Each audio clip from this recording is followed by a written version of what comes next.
আমাদের পার্টির, আমাদের সংগঠনের সেন্ট্রাল নেতৃবৃন্দ এবং বিশ্ববিদ্যালয়ের নেতৃবৃন্দ অভ্যন্তরীণ ভোটাভুটির মধ্য দিয়ে আমাদের প্যানেল নির্বাচিত হয়ে ডাকসুতে নির্বাচন করতে আসছে। আমরা প্রাথমিকভাবে আমরা আমাদের সংগঠনে বিজয় অর্জন করে এরপরে আমরা ডাকসুতে নির্বাচন প্রতিযোগিতা করতে এসেছি।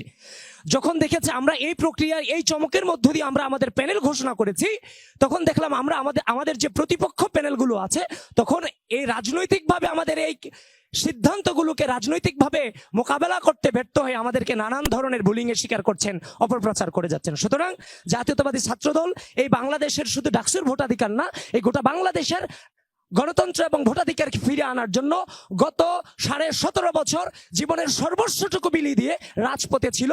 সেগুলো প্রমাণ দেওয়ার কিছু নয়, সেটা উপস্থিত দর্শকবৃন্দ যারা আছেন, অতিথি যারা আছেন, সকলে স্বীকার করবেন।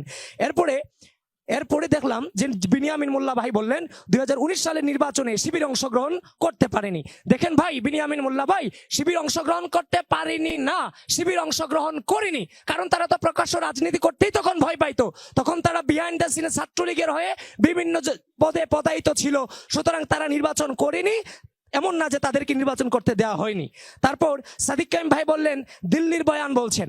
সাদিক কায়েম ভাই, আমি ইতিহাস পড়তে চাই না, আমি ইতিহাসে যেতে চাই না। 5 আগস্ট পরবর্তী সময়ে ঢাকা বিশ্ববিদ্যালয়ের বিভিন্ন দেয়ালগুলোতে রাজাকার শব্দটাকে কারা নরমালাইজেশন করার চেষ্টা করেছে, আপনি নিজে সেটাকে নেতৃত্ব দিয়েছেন, নিজে নরমালাইজেশন করার চেষ্টা করেছেন। এই ঢাকা বিশ্ববিদ্যালয়ের মাটিতে জাতীয় সঙ্গীতকে অবমাননা করেছেন আপনারা।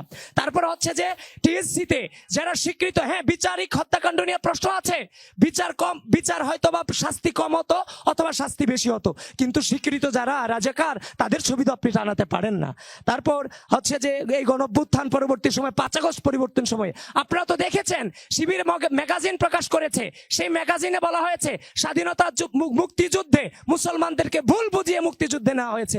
এই যে ঘটনাগুলো বললাম, এই ঘটনাগুলো কোনোভাবেই কি 5 আগস্টের পূর্বের ঘটনা না, এগুলো হচ্ছে আপনি নেতৃত্বে থাকা অবস্থায় ঢাকা বিশ্ববিদ্যালয়ের ঘটনা। সুতরাং এইগুলো যদি আপনি বলেন যে এগুলো দিল্লির বয়ান, তাইলে তো হবে না। ঢাকা বিশ্ববিদ্যালয়ে ডাকসুর যে গঠনতন্ত্র, ডাকসুর যে মূল উদ্দেশ্য, সেই লক্ষ্যে লেখা আছে স্বাধীনতা সংগ্রাম এবং মুক্তিযুদ্ধের চেতনাকে লালন করতে হবে। কিন্তু আপনারা 5 আগস্ট পরবর্তী সময়ে জুলাইয়ের গণঅভ্যুত্থানের স্লোগান ছিল তুমি কে আমি কে, রাজাকার রাজাকার, কে বলেছে স্বৈরাচার। সেদিন রাতের যে রাজাকার শব্দটা আমরা হাসিনার দিকে স্যাটায়ার স্বরূপ ফিরিয়ে দিয়েছিলাম, আমরা যে রাজাকার সেটা আমরা স্বীকার করিনি।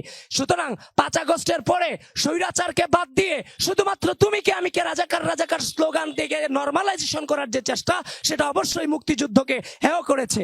সুতরাং আপনারা যে ডাকসুতে আপনার পয়েন্টটা পেয়েছি, আমরা না, এখানে আরেকটা আছে, সেটা হচ্ছে যে শিবিরের সাদিক কায়েম একটু আগে বলেছেন যে তারা নির্যাতিত হয়েছে, নিপীড়িত হয়েছে। এ ভাই, নির্যাতন নিপীড়ন হয়েছেন এবং তাদের নেতাকে মারতে পানি খাওয়ার সময় প্রস্রাব খেতে বলেছে। আমরা জানি 1981 সালে চট্টগ্রাম সিটি কলেজে নির্বাচিত এজিএস কে কুপানোর পরে যখন সে পানি চেয়েছিল, শিবিরও সেদিন তাকে প্রস্রাব খাইতে বলেছিল। সুতরাং আপনাদের ওই ইতিহাস আছে। কিন্তু কথা হচ্ছে যে ব্যক্তি সাদিক কায়েম, আপনি সাদিক কায়েম ভিপি প্রার্থী, আমি আবিদ ভিপি প্রার্থী, এখানে ভিপি প্রার্থীরা আছি। কিন্তু আপনি সাদিক কায়েম গত 16 সাল থেকে 5 আগস্ট পর্যন্ত আপনি সাদিক কায়েম কোথায় ছিলেন, এটা হবে প্রশ্ন।